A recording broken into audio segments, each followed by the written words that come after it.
आगामी लोकसभा चुनाव को सफल बनाने के लिए प्रशासन ने अपनी तैयारी पूरी कर ली ताकि चुनाव को शांतिपूर्ण कराया जा सके। उसी को लेकर जनपद उधम सिंह नगर के जसपुर में मंडी सभागार में उपजिलाधिकारी जसपुर गौरव चटवाल ने सभी सेक्टर मजिस्ट्रेट और सेक्टर पुलिस ऑफिसर के साथ बैठक की, जिसमें लोकसभा चुनाव को सफलतापूर्वक मतदान केंद्रों का निरीक्षण करने पर जोर दिया गया। चुनाव के मद्देनजर जसपुर क्षेत्र अंतर्गत 145 बूथ बनाए गए और 88 मतदाता केंद्र बनाए गए। वहीं जिलाधिकारी गौरव चटवाल ने बताया कि ऐसी जगहों को चिन्हित करना जहां पर कुछ लोगों को प्रभावित किया जा सकता है या वोट देने से रोका जा सकता है, यहां पर चुनाव को लेकर अपराध हुए, ऐसी जगहों पर समाधान करना जरूरी है। ऐसी जगहों को या बूथों को या ऐसे लोगों को जो चुनाव में विपरीत प्रभाव डाल सकते हैं, ऐसे क्षेत्रों में सेक्टर मजिस्ट्रेट द्वारा रिपोर्ट दी जाती है, जिस क्षेत्र में भ्रमण किया जाता है, लोगों से बातचीत की जाती है, जिसमें सेक्टर मजिस्ट्रेट के साथ साथ सेक्टर पुलिस ऑफिसर होते हैं, जिसमें पुलिस की प्रमुख भूमिका होती है कि पिछले 1 साल में या चुनाव के दौरान कोई अपराध हुए उसे सेक्टर मजिस्ट्रेट को बताना, जिसकी रिपोर्ट वो हमें उपलब्ध कराएंगे। उसके बाद उस रिपोर्ट को जिले में भेजा जाएगा और जिले से राज्य चुनाव आयोग में भेजा जाएगा। उसी को लेकर आज उसके बाद उस रिपोर्ट को जिले भेजा जाएगा और जिले से राज्य चुनाव आयोग में भेजा जाएगा। उसी को लेकर आज सभी सेक्टर मजिस्ट्रेट पुलिस प्रशासन को बुलाया गया था और ये प्रक्रिया पूरे देश भर में हो रही है। कोई भी जो विधानसभा या लोकसभा का जो चुनाव होता है उसमें एक बड़ी महत्वपूर्ण चीज़ होती है वल्नरेबिलिटी मैपिंग। ऐसे जगहों का चिन्हित करना कि जहाँ पे कुछ लोगों को या तो प्रभावित किया जा सकता है या कुछ लोगों को वोट देने से रोका जा सकता है या वहाँ पे राजनीतिक प्रतिनिधित्व है या वहाँ पे कोई ऐसे अपराध हुए हैं इलेक्शन से रिलेटेड जिसको टैकल किया जाना ज़रूरी है। तो ऐसी जगहों को, ऐसे बूथ्स को, ऐसे पॉकेट्स को, ऐसे वर्गों को, ऐसे लोगों को चिन्हित करने के लिए कि जो चुनाव में या विपरीत प्रभाव डाल सकते हैं, उसके लिए सेक्टर मजिस्ट्रेट द्वारा जो है सर्टेन फॉर्मेट्स पे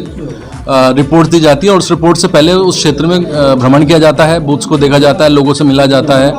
और इसमें सेक्टर मजिस्ट्रेट के साथ सेक्टर पुलिस ऑफिसर्स भी होते हैं।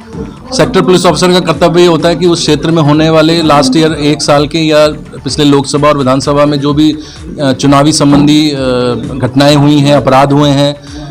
FIRs हुई हैं या कोई और इंसिडेंट्स हुए हैं, उनके बारे में सेक्टर मजिस्ट्रेट्स को बताना, उनकी सहायता करना।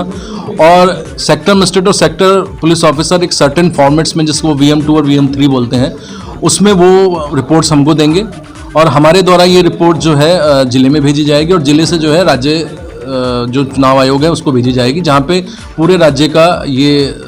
कंपाइल होगा। तो उसी के मद्देनज़र सभी सेक्टर मजिस्ट्रेट्स को और सेक्टर पुलिस ऑफिसर्स को, यहाँ पे हमारे बीच थानाध्यक्ष जसपुर और थानाध्यक्ष कुंडा भी बैठे हैं, इन सबको बुलाया गया था और ये जो एक्टिविटी है ये पूरे प्रदेश में हो रही है। सेक्टर मजिस्ट्रेट्स के द्वारा ही इसको संपादित किया जाता है। नहीं, देखिए, वो हर इलेक्शंस में जो होता है कि कुछ बूथ्स ऐसे पिछले कुछ समय से ऐसे बूथ चयनित किए जाते हैं कि जो हमारे ऐसे बूथ जहाँ पे सारी सुविधाएं जो वोटर्स को मिलनी चाहिए वो अवेलेबल हैं, कुछ एक्स्ट्रा फैसिलिटी हम वहाँ पे अवेलेबल कराते हैं और उसको मॉडर्न बूथ कहा जाता है। और एक सखी बूथ होता है जिसमें जो एक पूरी मतदान पार्टी जो होती है वो महिला दल होता है, वो जो उस इलेक्शंस को संपन्न कराती है। और इसके अलावा कुछ ऐसे बूथ्स होते हैं जिसमें फोर्स ना मिल पाने के कारण या किसी और अन्य वजह के कारण वहाँ पे उसका रखा जाना, उसको वॉच किया जाना जरूरी है। तो वहाँ पे वीडियो कैमरे लगा के, जिसे वेबकास्टिंग बोलते हैं, उसका सीधा प्रसारण जो है वो हमारे पास आता है, ताकि हम उस पर, क्योंकि फोर्स हमारे पास वहाँ पे शायद उतना नहीं होता या वो सेंसिटिव है, उस वजह को ध्यान में रखते हुए वहाँ पे वेबकास्टिंग की जाती है, ताकि वहाँ पे अगर यदि कोई ऐसी कोई घटना हो जो चुनाव को प्रभावित कर सकती हो, उसका वहाँ पे संज्ञान लिया जा सके और उस पर प्रभावी कार्रवाई की जा सके। तो ये 3 चीज़ें हमारे द्वारा की जाती हैं, उसको चयन कर लिया गया है और उसको जो है हमने अपने ज़िले में भी भेज दिया है और राज्य निर्वाचन आयोग को भी वहाँ से भेजा जा रहा है। तो ये कार्रवाई हम लोग के द्वारा की जा रही है। ये चेंज हुए कि आज तक न्यूज़ सर की जगह पे आप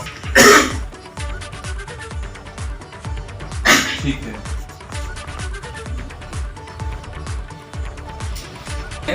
हाँ, अच्छा, अशोक सिंह जी आए नहीं आए। सेक्टर 5 गंगागिरी गोस्वामी क्या फैकल्टी एस्टेट प्रोफेसर कहाँ पे? 15 doctor Uday Kumar assistant professor. Yes sir. राजा को वल्नरेबिलिटी मैपिंग इससे पहले करनी है, इलेक्शन से पहले करके हमको देनी है, होगा तो तब वो बदल भी सकती है और उसमें फिर हम आपको संबंधित जहाँ पे हमें ऐसा लगेगा कि यहाँ पे कुछ चेंजेस हो रहे हैं उसमें फिर हम आपको फिर से जाना पड़ेगा। लेकिन अगर तनाव है कि जिसकी वजह से जो है वहाँ पे जो है आने वाले इलेक्शंस में कोई बात हो सकती है, तो ये सब चीज़ों के आधार पे आपने करनी है। क्रिटिकल का